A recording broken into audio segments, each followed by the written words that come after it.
Good afternoon and welcome. My name is James Cockayne. I'm the New South Wales Anti-Slavery Commissioner, and it's my pleasure to be here with you today on the World Day Against Trafficking in Persons for our event Unmasking the True Cost of Online Scams.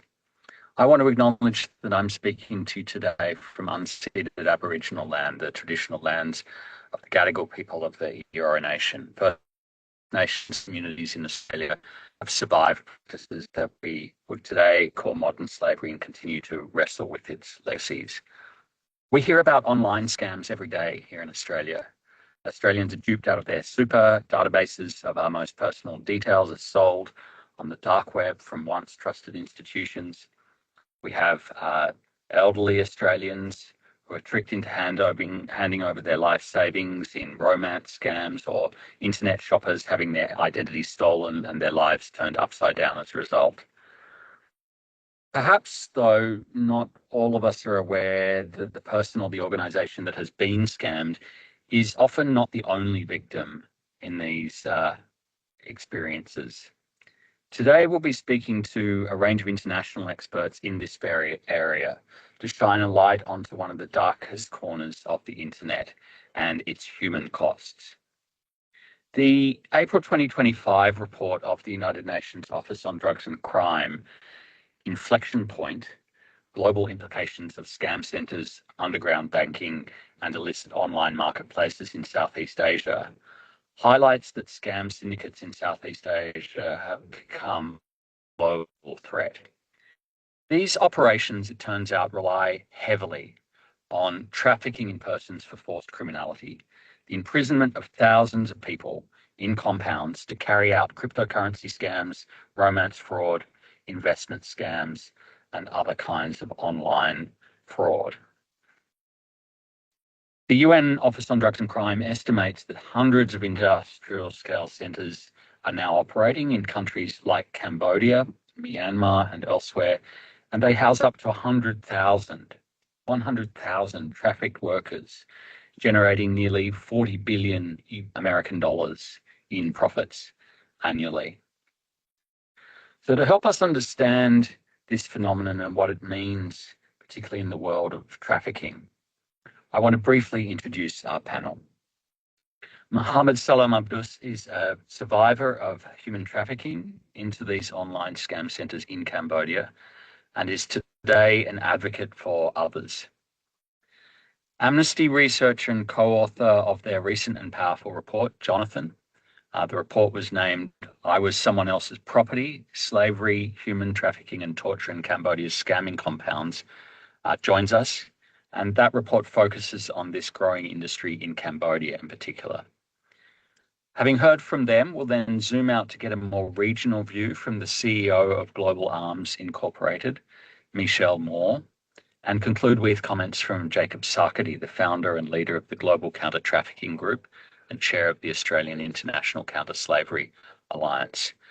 We'll then have a short time for Q&A and be joined by the Australian Anti-Slavery Commissioner, Christopher Evans, for a response.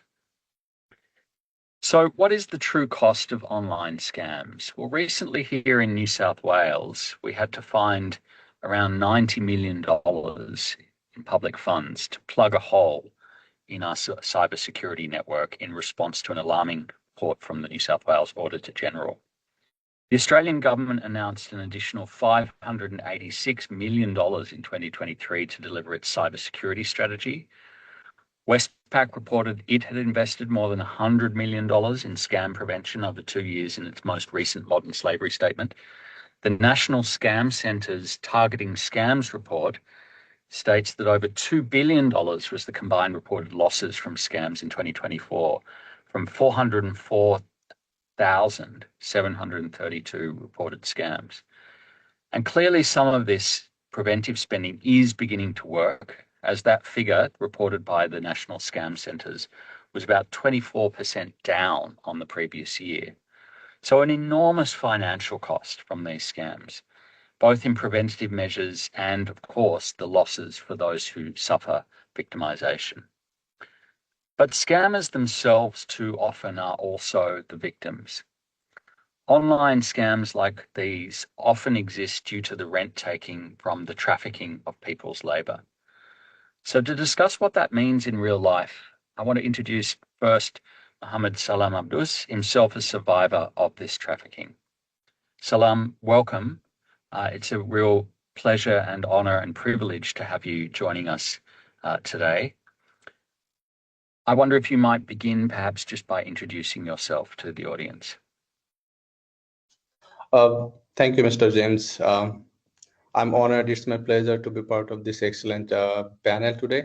So my name is Abdul Salam. I'm a Bangladeshi. I'm a survivor of human trafficking and forced criminality. So for better life, I was migrated in Cambodia, and there I faced human trafficking and forced criminality. I was forced to carry out scamming operations under trade. And then after I repatriated to Bangladesh with a help of some organization, I started working against this organized crime. And I work with several civil society organizations and I advocate for survivors, rescue, repatriation, and reintegrations. Nowadays, I also having chance to be part of some policy dialogues and um, talking in international conferences such as UN events. So I'm very pleased to be here today. Well, we're delighted to have you, and it's very generous of you to come and share your time and insights with us. So, before you were recruited into a scamming compound in Cambodia from Bangladesh, what did you know about how online scams operated? And given that, what do you think is the kind of information that might have been helpful to you to prevent being deceived into such a terrible situation? So first of all, I had no idea about online scam operations that's happening in Cambodia, where I was migrated. So my recruiter actually told me it's a computer operator job in a casino. Then I asked if it's a legit job or not. Then he said, yeah, it's a legit job. And I searched on YouTube and Google if it's legal in Cambodia, like casino, if it's legal in Cambodia or not. And I find it's legal. So I find, okay, it's a legit job. So I migrated there, but when I arrived there, I discovered myself as a detained person, as a controlled person, and I was forced to carry out those scam operations. So if I knew what's happening in the real field, if I had idea about what the real scenario inside the scamming compound, how life looks like there, then I might actually protect myself from being trafficking and being Mm, exploited. mm. So it sounds like you endured terrible hardship and trauma in that situation, Salam. After that situation, how is it that you came to take on this leadership role uh, that you're now standing in, and what kind of challenges did you face in engaging in efforts to discuss these issues and fight this kind of trafficking in persons? So first of all, it was not very easy to overcome all this trauma after going through this really horrific and traumatic event. But luckily, there are two key things work behind of my journey. First of all, is my family. When I repatriated to Bangladesh at my family home, so my relatives, my neighbor, they started poking me. They started blaming me. What do you do? You just fail every time. Your parents invested money on you to educate you, then you migrated and now you failed. So my family stand up with me and they said, this is none of your business. It's our family matter and we will take care. We understand our son migrated to make money to support our family. So you don't need to be involved in this matter. So every time they stand with me and they supported me, they never blamed me. So that actually helped me a lot to overcome the trauma. And second things, I think it should be prioritized first. The organization helped me to repatriate Bangladesh Humanitarian Research Consultancy. So once I came back to my country, they asked me, what's your next plan? Then I said, perhaps I will migrate once again to recover the losses I had. So then they realized I might trafficked once again by traffickers. So they offered me a job within their organizations, and they said, okay, let's work with us, and we will give you a healthy salary. So they hired me and gave me a healthy salary. So I got an instant job, and I got a healthy salary, so which actually gave me a huge relief from the big burden I had, that I have to make money. So that actually helped me to overcome the trauma. And While working with our organizations, everyone actually supported me to increase my capacity. They provide different trainings to me and slowly they started pushing me to lead all the survivor related initiatives within our organization, such as advocating for other victims who start in scamming compounds and they reach out to us for uh, asking for rescue help. So they give me all the responsibility to handle all this task and help me from the behind. So I started collaborating with the respective embassies of the victims, law enforcement, and most importantly, the rescue frontline rescue organization. So by doing this, I was able to support more than 50 survivors rescue repatriations, and by doing this, I also started engaging with government officials, international agencies, and UN agencies as well. So this has actually helped me slowly to transform myself, become a vulnerable survivor to a survivor leader. And there actually I faced some challenges as well, because it was not easy to start working with international organization and work in the international stage. There first thing barrier comes, it's language. The second, like when any organization want to hire survivor, especially survivor within their organization, they wants to hire some experienced expert, a survivor who can give them a lot of insights, or they can give them some positive impact. So uh, but fortunately, the organization hired me. They didn't ask me for any experiences. They hired me and they give me all the chance. All they invested in me to build my capacity, and that helps me to overcome all this situation. But unfortunately, within this sector, particular sector, human trafficking for preventing to forced criminality, there are organizations and a lot of organizations working, but there are lack of survivors presence I can see, uh, because as I said, people want some experienced people working with them. But this is a new type of crime, and the survivors is coming out from scamming compounds. They are not older than 3 years. Within these 3 years, how a person can get a lot of experience? Like everyone is not like lucky like me, who can get in touch with good organization and can yeah, get some knowledge, build some capacity within very short time. So I think all the organizations who are working in this sector, they should invest in survivor leadership, and they should be patient for the positive outcomes. And I believe if they involve survivor, then they can get some very, very positive impact. And your comments there, Salam, highlight how exceptionally lucky we are to have you here with us today, but also the key role that finance plays in supporting remuneration pay for survivors to bring their lived expertise into this conversation. I know there's been a lot of discussion recently of the reduced resources available in this work, particularly in Southeast Asia and South Asia, as a result of the cuts to US funding. Are you seeing that playing out on the ground, and what do you think it means for anti-slavery work in South Asia and Southeast Asia? So the US aid fund cut, it comes like an sudden earthquake that no one expected previously, and it's actually broke a lot of the pillars of the anti-trafficking sector in this region. And I have witnessed like many dedicated organization, dedicated person lose their job.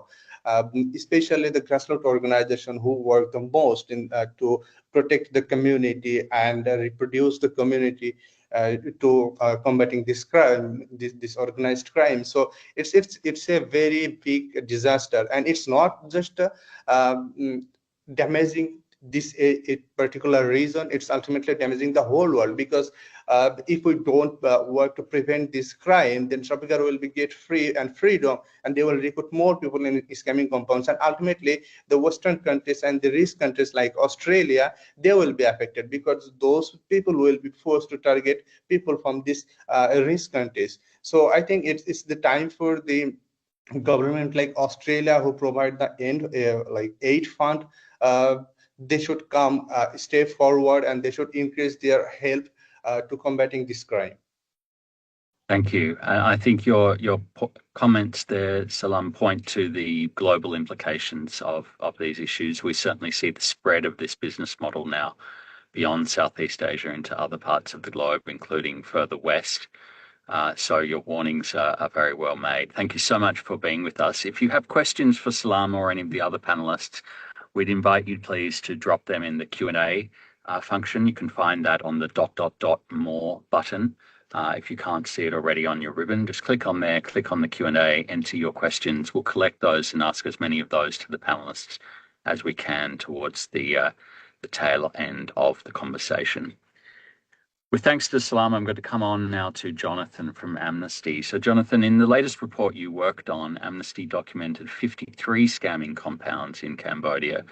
Can you give us a sight into how this research was conducted and what you found? Thank you for having me. And yes, so our research was published last month, and it's a culmination of an 18-month investigation into the scamming compounds crisis unfolding in Cambodia. And it looks at basically what's happened since 2022, which is around the time of the kind of very first time the Cambodian government admits that there is a scamming compounds issue. So what we did was we tried to look at the scale and the breadth of it, and then also try to look at the Cambodian government's response. And in terms of identifying the scale, we came up with a very specific criteria for what we consider to be a scamming compound. And it's important to note because there are scamming compounds. There are many more scamming compounds than we were able to identify in our report. But because we identify a scamming compound as a place where human rights abuse occurred, as well as scamming operations, it means that we identify ultimately a lower number. So we identified 53 scamming compounds in our report, which means there are many, many more than 53 scamming compounds because we couldn't get evidence for other places, and because some places may be doing it, in a way where the human rights abuse is not as obvious or not as documented. So in those 53 locations, they're spread across the country. There's not really a part of Cambodia that's kind of untouched by this crisis. And many of these places can hold thousands and thousands of people. In these 53 locations, what we did was we interviewed victims. So we interviewed close to 60 victims who had survived the scamming compounds. And because we visited every location throughout the country, we were able to basically show them images and establish with confidence that they were at the places that they said that they were. And we were able to help them find the places that they were sometimes, because sometimes survivors didn't have access to a map, so they didn't even know necessarily where they were when they were being held. From there, we extrapolated the human rights abuses that they'd suffered. So almost all of them were victims of human trafficking. All of them were victims of confinement or deprivation of liberty. So they were all brought into a space which was secured, and they were not allowed to leave. In addition, many of them were tortured, and that torture was often done to punish people who tried to leave. So it was about control. It was about making sure that if you did try to leave, you had to remember that you might be caught and you might be tortured. And torture was also done to protect the criminal industry. So, for example, people taking pictures of their computer and trying to share those, or contacting the police. These were things that survivors reported to us that eventually led to them being taken away or being tortured. And sometimes the torture was done in front of everybody else in the scamming compound to send a message to other people. In addition, there are other human rights abuses that we documented, like child labor. We interviewed 8 children who were kept inside these scamming compounds. Many of them were tortured. Many of them were subjected to forced labor, forced criminality, and suffered serious abuses at the hands of the traffickers and the people who are running the scamming compounds. And the purpose of all of this, of course, is to run scamming operations. So that's kind of the driving factor here for the scam compound bosses. So in addition to those 53 compounds that we list in our report, we also found 45 additional locations which bear the same hallmarks, but where we didn't have a survivor who was able to confirm that it was a location of scamming operations. So these 45 additional locations, many have been now searched by the Cambodian government, which lends further evidence to the fact that they think they're scamming compounds as well. And these 45 additional locations bear what we call basically design features that show an intention to confine. So, for example, every compound that we studied has security guards, and those security guards are tasked with keeping people inside. They often stay inside the fences. They're often tasked with running down people if they try to escape. We also document other security features which are basically taken from prison design. So the use of guard towers, where guards are always facing inside. The use of security cameras, but where the security cameras are always facing inside, and the lack of security cameras facing outside. And then finally, we document some features which just don't really have any other reasonable explanation, like the use of electric wire and razor wire on the inside of fences. So this doesn't protect from intruders. This only keeps people inside these cages. And then at the end, we basically make conclusions about the Cambodian government's failure to address these scamming compounds. So just picking up on that, Jonathan, that last point, and just in a minute or 90 seconds, the research also pinpoints what's labelled as failed state behaviour that allows this this kind of conduct to flourish. What's going on there, and what steps can be taken to address it? Yeah, exactly. Our report looks at everything the Cambodian government has done in the last 3 years. So we actually go through case by case in Annex 2 of the report. We look at every compound and we provide a timeline, when the government visited, when the police visited, when a person was rescued.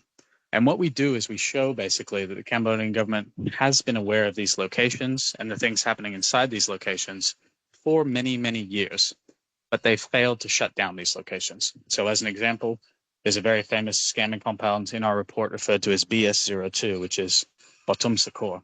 That scamming compound was visited 4 times by the Cambodian police over a 2-year period. There were several news reports written about it over a 2-year period. And yet today, I just interviewed a woman yesterday who was kept at that same scamming compound and deprived of her liberty. So these places are still operational despite the Cambodian government being fully aware of what they are. Thank you. So what is it that other countries such as Australia should be doing to address this? This is a very, very interesting question. I think you touched on it a little bit before with Salam as well. The lack of USAID funding to many of these rescue organizations who do incredible work and are at the front line saving people and getting them out of these scamming compounds is greatly affected by USAID cuts. So, I mean, one of the most obvious things that Australia could do is begin to fund those rescue organizations. As a kind of example of where they could move funding if they think that there isn't enough funds available to do that, the Australian government does work with Cambodian police. It offers training. It offers training on victim identification. But our report shows that this isn't an issue of capacity. Cambodian police don't lack the capacity to shut down these scamming compounds. They lack the will. They lack the political will to actually do it. So we would suggest, and we have suggested, that the Australian government should consider moving all funding away from police programs and police training programs into training, providing funding to rescue organizations who are actually helping people get out of these scamming compounds. Just on that note, Jonathan, there's an interesting question coming in the Q&A which calls your attention to the recent spate of arrests related to these issues in Cambodia over the past few weeks. And it's really asking your opinion on what we should make of that. Is that a serious effort to tackle this problem? Is it more performative? What's going on there? Well, I would caveat the question by saying that we don't know yet. Cambodia is currently embroiled in a border dispute with Thailand, so I think they have a reasonable excuse to say that they're not putting all their resources into this yet. But what I will say from the monitoring we've been doing is that it's the most widespread crackdown. They are hitting all kinds of compounds across the country. But at the same time, they are continuing to avoid some of the biggest and well-known compounds that are identified in our report, compounds that have been identified by the media and other reports for years. So that's a huge problem. But it's not to say that they won't hit those compounds. The bigger problem is that we have been to some sites, some compounds which were hit or were emptied. And it's not clear what happened there, but what we know is that people were put on buses and were taken elsewhere. And what we also know is that there are other sites across the country where people standing outside witnessed not just 1 or 2 buses coming to the site in the last few days, but dozens of buses arriving at the site, which means it's quite possible that these compounds are talking to each other and moving people. That is their whole business, right? They're very interconnected. They're able to traffic people around well. So the early signs on this crackdown is that it is much more performative or at least ineffective than it is a real crackdown. All right. Well, thank you. I'm sure there may be other questions coming in the Q&A. You're all welcome to lob those in there if you'd like to, and we'll take as many as we can on the way through and at the end. So Jonathan referred there to the importance of support to organisations that are helping people who are exiting these terrible human rights violations. I want to come now to Michelle Moore. Michelle, can you tell us about the work that you and Global Arms have been involved with and the people that you've been working with over the last 6 months? Yeah, so I'm CEO of Global Arms, and we're based in a little town called Mesot on the Thailand-Myanmar border. We've been here for the last 12 years, but more recently working assisting authorities with recovering and supporting victims of trafficking since 2022. June 2022 was our first case referred to us by the police. So over the last 6 months, we've been doing the same thing. We have an emergency response team that can respond either to direct call outs from victims or embassies, family members, or the government if they've reached out and referring us a case. And then once we're able to either negotiate a victim coming out of a scamming compound, or if they've paid a ransom and are released, we've had several that have escaped, we're then able to come alongside them, get them into a safe shelter, explain to them what their rights are and what the process is to report in Thailand. So the Thailand government has a process called the National Referral Mechanism, which is how you or how we support and protect and identify victims of trafficking. So explaining to them that process, helping them liaise with their embassy, reach out to their families. A lot of the time people come out of the scamming compounds, they don't have anything. Sometimes they'll have their bags, but many will need medical treatment or medical care, especially if they've been tortured before they just come out. So it's our team coordinates those efforts. It's hugely important work, and it sounds like it's an overwhelming demand for these kinds of services. Earlier this year, we saw the Thai government going to the extreme measure of shutting down the internet to limit access for these scam centers. What impact has that kind of approach had on the centers? Has it been disruptive? And what's the Elon Musk connection here? So shutting down the internet just on its own didn't work, and then shutting down the power on its own didn't work. So Thailand decided that they would do a coordinated effort. They shut down the power, the internet, and they stopped the sale of fuel into Myanmar. So all of the scamming compounds over a staged approach have been able to get generators. So shutting down the power didn't do anything. It didn't stop any scamming because they just fired up the generators. Same with the internet. All of the scamming compounds now have access to Starlink. So I am told that it is actually a spoofed connection. So it's Starlink isn't actually available in Myanmar, but they have access to all of those, I suppose you would say, dishes and hardware, and they've installed them all. So when Thailand cut off the power in the internet, it didn't actually change scamming operations, especially on the day. They just flicked over to the generators, turned on Starlink, and operations kept going. What has had an impact is the sale of fuel. So it took, I'd say, a good 2 or 3 weeks. And then we started seeing scamming compounds diverting power from dormitories solely to the offices. But they've managed to get around the sale of, or the lack of sale of fuel, because now they've found a loophole in importing laws where if they import fuel from a third country and transit it through Thailand, it's not actually stopped. We also have over 50 illegal registered gates, which sounds like a bizarre term, but here, because the river is along the border, we have registered crossings, which are not official crossings and they're not legal crossings, but they are registered with different law enforcement and immigration officers around town. So we have many ways for you to get across the river on barges. So using vehicles and trucks going across on barges into the scamming compounds, which are not official routes crossing into Myanmar. So the number of ways you can get people or goods or fuel in and out of a scamming compound is unended. So that points to the challenges of trying to restrict and disrupt this kind of business model, the number of different ways that people as inputs into the business can be brought in. But you did mention there, Michelle, that that there's a reliance on a spoofed Starlink service. That would seem to suggest that there's a potential disruption point there in terms of access to the internet. What kinds of measures could be being put in place, whether by governments or by businesses like Starlink, to restrict or disrupt the operation of these centres, do you think? And maybe we'll start with that, and then I might come to something a bit more human focused. Okay. There are many opportunities to disrupt what is going on. The scamming compounds in Myanmar are in a unique position where they're in an area that's controlled by ethnic armed groups, not the actual sitting government, which the coup complicates things, obviously. Definitely Elon Musk shutting down access to Starlink, even the spoofed version, would be a pain point for the scamming compounds along this border. Unfortunately, there is no coordinated effort right now from law enforcement and governments actually tackling this issue.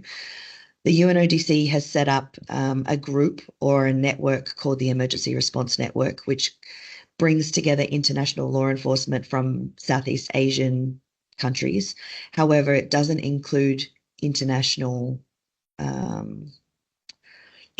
agencies outside of Southeast Asia, which it's probably not the right forum, but we haven't actually seen a coordinated effort from law enforcement to try and find these bad actors and shut them down.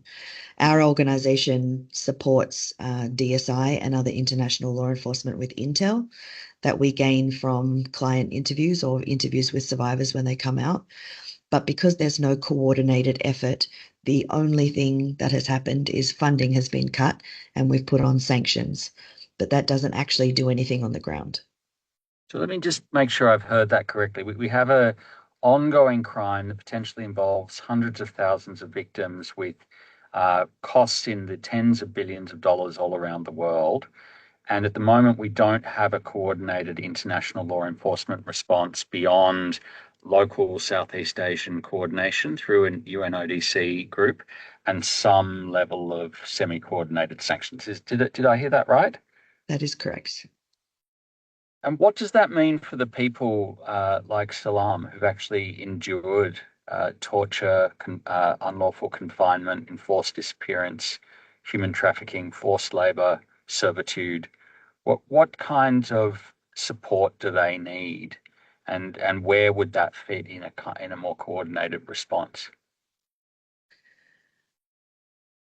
They need the thing we need to focus most importantly on the ground right now for victims is prevention, collaboration, and funding. We have to work on preventing other people, young people, old people, it doesn't matter, from being scammed, whether it's being trafficked in as a human trafficking victim or being scammed in financial scams. We've got to have education out there around what is actually happening. I think a lot of people like to live in the bubble that this would never happen to me and I'd never be so stupid. But what people don't understand is these scams are extremely sophisticated. And you have someone constantly telling you that everything's going to be okay and to ignore those red flags. There's always a reason not to be alarmed by the red flags that pop up. The second thing, collaboration, like you said, we don't have a coordinated effort until governments actually come on board and start working towards some kind of movement in shutting these scamming compounds down, no matter what country they're in, because they're all over Southeast Asia. They're moving into Africa, they're in South America, and they're starting to pop up in the Middle East as well. So they're already in Dubai, but we just had some shut down in Pakistan the other day. Until there's some kind of collaborative or coordinated effort, this is going to continue and we're going to just be putting out spot fires.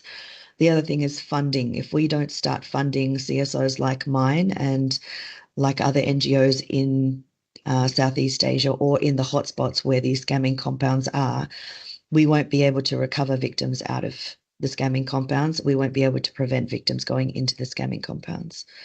We also don't have any engagement. I shouldn't say any engagement.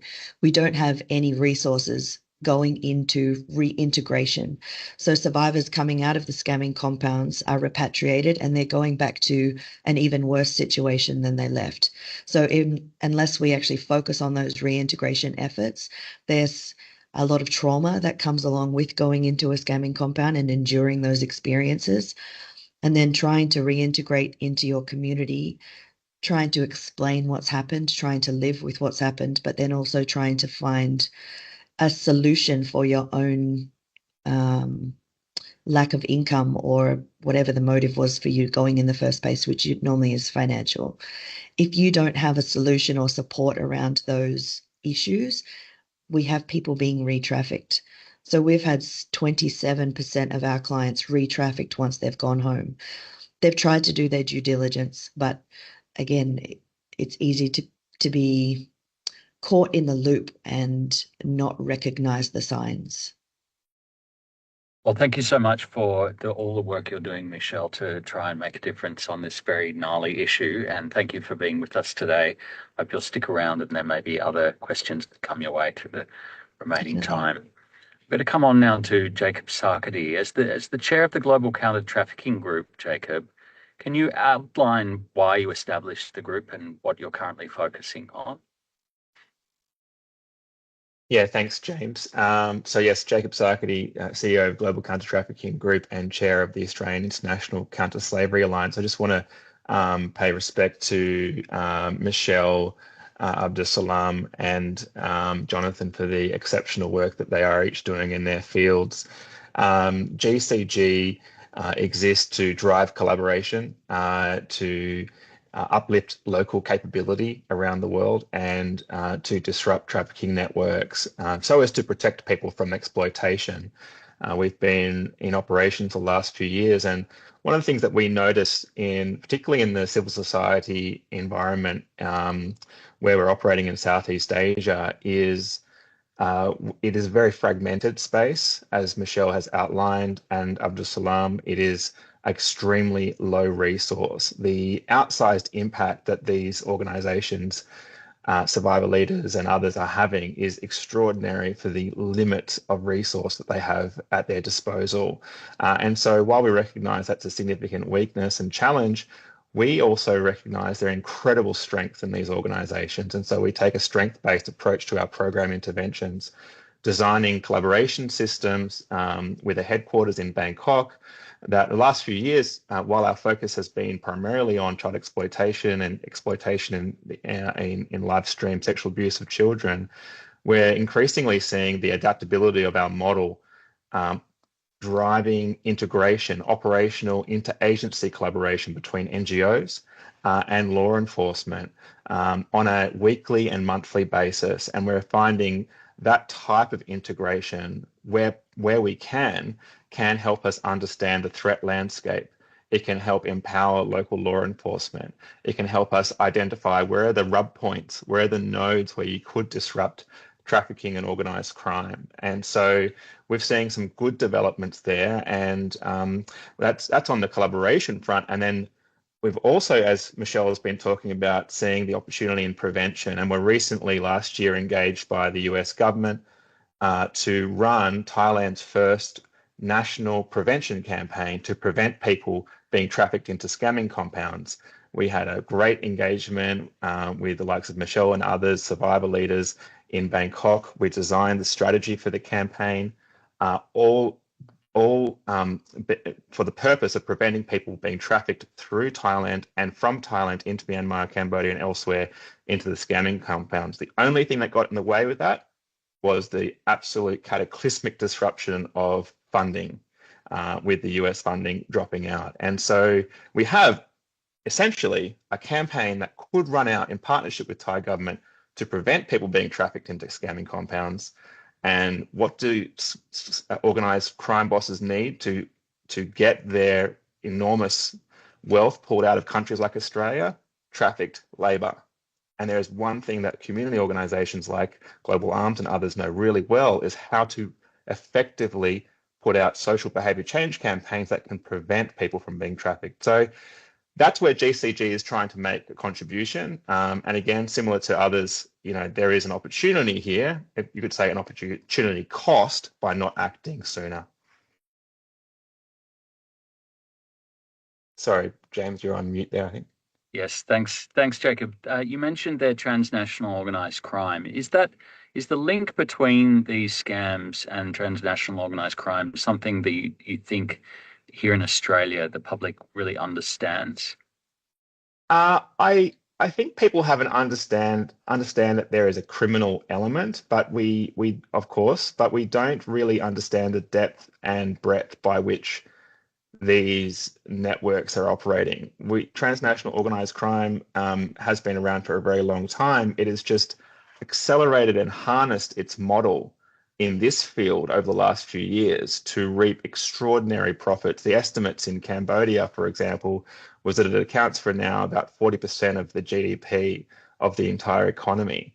And so we're talking about enormous wealth creation off the backs of extremely vulnerable trafficked labor.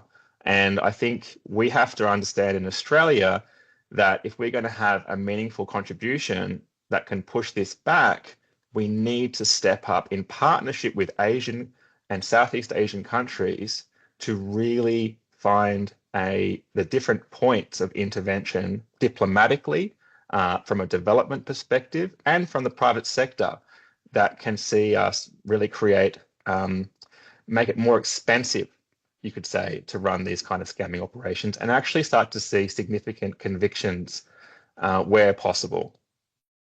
So let me ask you about that last point, because when you have something that's operating at the scale you described and generating, perhaps up to 40% of GDP, that's obviously something happening with top cover from politically connected, politically exposed persons, who must be banking somewhere, of course, and engaging with the financial system. So those people have a lot of levers, a lot of shields, perhaps is a better way to put it, against pressure, whether from foreign prosecutors or investigators. They sometimes can even access diplomatic immunity. What are on the other side, what are the levers and the pressure points that are potentially available to other actors to bring to bear pressure on these highly connected, influential, politically powerful people? Well, I think I suppose on the first point there, the politically powerful people, we really need to ask ourselves as a country, how much are we prepared to spend to finance our own domestic protection from the scamming? As you mentioned at the start of this session, we're spending no doubt billions of dollars trying to prevent Australian businesses and investments from being fleeced. And yet we don't ask the question, how much political power and resource could we put to partner with countries in our own region who don't want to be victimized by this either, to actually raise this as a strategic, critical issue. We need to give countries more runway to see what it means to do the right thing. And when we've got other international actors walking away from the table, it's never more important. Countries like Australia, New Zealand, but even for that matter, Japan and Korea can play, and Singapore, a significant role in making this a core and top issue, so that we start to see intelligence shared, so that we start to see convictions in courts. We can't ignore that, as was mentioned by Jonathan earlier. Yes, there has been lots of capability and capacity built, but now we need to build political will. At the same time, we also need to recognize people and civil society organisations are facing an overwhelming challenge. And that's why today the Australian International Counter-Slavery Alliance shared our statement, which has asked the Australian government to double its resource in frontline community-based organisations who can do it and make an effect in people's lives and support survivors. Thanks, Jacob. So we've managed in our conversations today to cover many of the questions that have been put in the Q&A, but I just want to pull out two more that I don't think we have touched on yet and invite any and all of the panel to answer either of these two questions. So I'd invite all of the panel to come back on camera if they'd like to, and then we'll come to Commissioner Evans for some final responses. So the first question is about the role of the financial sector and investors. What are they doing well, and what more could be done to tackle this issue? And the second is around the non-prosecution principle. So the idea that we don't prosecute people for conduct that they've undertaken while being forced to do so. It's an internationally recognized human rights norm applied in this space, but often difficult to apply in practice. How is that relevant in this area of forced criminality, and what role can and should survivors be playing to ensure that our response is fit for purpose in this area? So, Jacob, I see your hand. Thank you. We'll give you the floor and give each of you a brief opportunity of perhaps a minute or so to intervene. Just on the point, James, regarding finance sector and what can be done, I wanted to give a brief shout out and an example to the Payments Consulting Network. So this is a network of people in the payments industry and merchants in businesses who have put out quite a, I think, forward-leading opinion piece yesterday on their blog, which essentially talked about the need to go further upstream on this issue. Yes, we need to invest in our defences to protect people in Australia and elsewhere from scams, but they've actually raised the profile of what could an industry fund within the private sector do collectively to support frontline organizations like Michelle, like the work that Global Counter-Trafficking Group is trying to do to drive collaboration and data sharing in the region and support survivors as well. So I think, if you want to look that up, there's an opportunity for you to learn a little bit about how that industry collaboration, we don't have to wait for the government to act. Finance industry can organize today to make a direct contribution. Terrific. Thank you. Salam? Yeah, I would like to talk on about the non-punishment principle. So it's very important to protect victims, but there are some complexity of scam survivor victims because there are a different type of people. In my experience, I find at least 4 kind of people. So, and among the 4, just one kind of people are real victim, and I believe they deserve to protect by non-punishment principle. But still, there are a lot of issues within the victim identification process within these countries. And if that couldn't be solved, then it will be very hard to implement the non-punishment principle.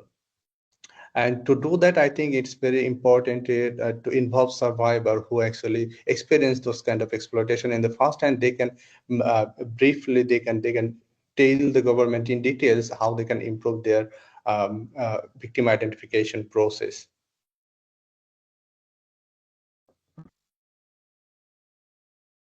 Point very well made, Salam. Thank you. Jonathan or Michelle, anything that you would like to add, just very briefly?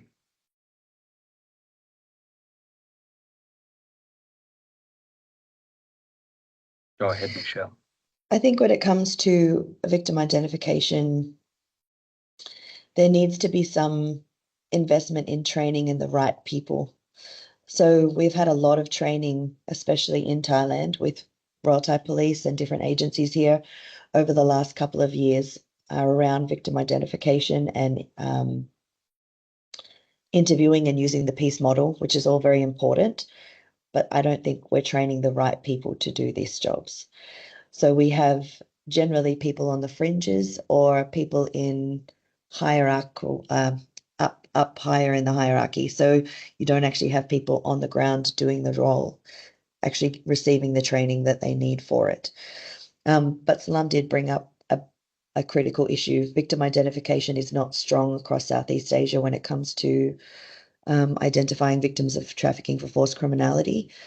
There is a lot more to be done in that space. UNODC put out indicators for forced criminality to identify victims earlier this year, or I think late last year, that could be used. But also then the non-punishment principle is not enforced either. So this is a good opportunity for Australia to get on board and actually start pushing and supporting those efforts within Southeast Asia and setting the example.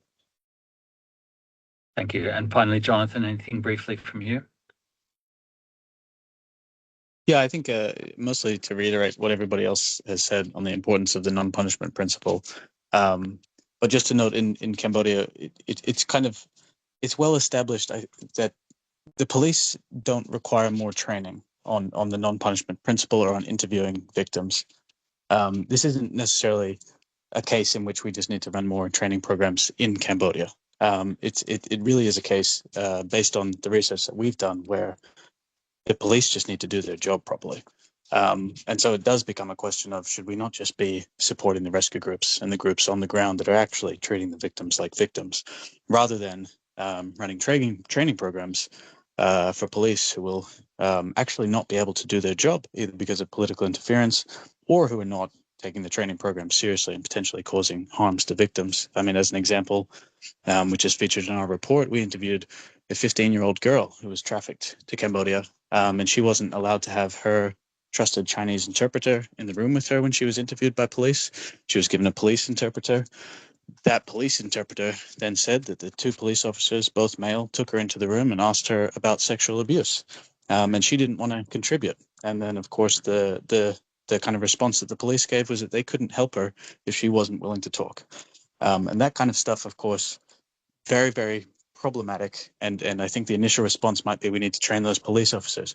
But I do want to kind of reiterate again, those police officers have very, very likely had training before, and probably numerous trainings.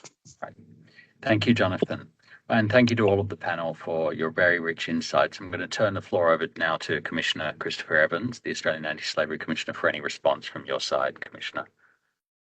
Thanks, James, and thanks very much to the panel. I think it's fantastic that Amnesty did such a great job on the report. I think it's a really good basis to use, seeking to motivate and to engage people with. And I think the panel amplified that. I suppose the first thing I'd say is that when I first was briefed on these issues, I mean, my reaction was chilling. I really was shocked at how the industrial scale of the operations, the sophistication of the operations, the coordination of the operations. And I think it sort of reminds everyone that we're not just dealing with sort of individual opportunists when we're dealing with modern slavery. We're dealing with organised crime, and we're dealing with operations now that are just way beyond the sort of sophistication that we normally associate with modern slavery. And I think the discussion today has really highlighted that, and I congratulate Salams for his contribution and willingness to speak up. People are having these awful experiences, many still in captivity, and I think, as we rightly indicated, they're subject to torture and obviously huge trauma as a result of their experiences. For me, I suppose, I think some of the things we talked about at the end there are really important. That is the need for regional cooperation and response. We've found this in the world of business when we talked about supply chains. The reality is you can't rely on one local government to deal with these issues, particularly one which, quite frankly, has a record of corruption and ineffectiveness in a whole range of areas. And this is just another example of that. I congratulate the NGOs for their work. There certainly does need to be more resource and more coordination. I was shocked to hear that the lack of coordination among governments and the response. And that's certainly something, James, that you and I can take up, I think, because I think the reality is we've got the government engaged in ASEAN and the Bali processes and have been very active in this space over the years.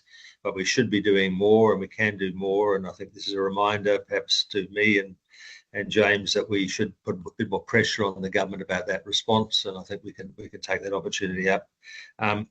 I also just wanted to say, I think there's lessons for Australia here that, first of all, in terms of how we think about scams, that in fact we need to frame it in the trafficking frame, not in the scam frame. All the focus is on how much money we've lost, and that's terrible. But we're dealing with a much more serious crime that's occurring, that's underpinning that activity. I think also the thing for us to think about more is the reality that organised crime is active in Australia in modern slavery, particularly through issues such as unregistered labour hire companies, the connections to organised crime, to money laundering. And if you map in Australia the intersection between those issues, you get a lot of commonalities. This is the reality in Australia as well. And we've got to actually think in that frame much more as well in Australia about the role organised crime plays, and not treat these things as if they're one-off treatment of one individual. But I really do thank the panel. It's been very helpful to my thinking about these issues, the discussion today. I think it reminds us all that we've got to improve our awareness, but also engagement. I think we all ought to think, as a result of the discussion now, what can we do to make a better contribution to support those people on the front line, and to support pressure on governments to do more and to fund frontline workers in their efforts. So I appreciate very much the discussion and the learnings, and I think I, like others, will take those away and apply them to how we operate. Thank you so much, Commissioner, and thank you for your time and for your very close attention and careful listening. And I look forward to following your lead on a number of those points, including around pushing governments in Australia for closer cooperation internally and indeed with adjacent and proximate counterparts. Thank you in particular to the panel for not only being here today to educate all of us, but for their incredible work on a number of fronts to highlight this issue and more importantly to try and make a difference and to support people who have been affected by these terrible crimes. Thank you in particular to Abdus Salam for your bravery and for your commitment to trying to ensure that other people don't suffer some of the terrible things that you've had to endure. Thank you to all of you, finally, for being here to mark this World Day Against Trafficking in Persons. As we've heard today, modern slavery is very much alive and returning on an industrial scale that perhaps the world hasn't seen for quite some time. It's in a sense, a postmodern phenomenon now on the internet, and we need to be very sophisticated, networked, and connected in how we think about where the leverage is that we can use to tackle this problem. It's going to take efforts from a wide array of actors, and I want to thank all of you for coming here to think through what that might look like and begin to push for greater attention and resourcing to tackle this problem. Thank you also to my team, particularly Tim O'Connor and his crew, for all they've done to stand up today's events. If you would like to be in touch, please don't hesitate to reach out to us. If there's any materials that were mentioned that you'd like more details of, you can certainly be in touch with us. I've dropped the link to the Amnesty report in the Q&A if you want to have a quick look at that before you head off. Thank you all for your time and attention, and we wish you a very successful rest of the day. Goodbye.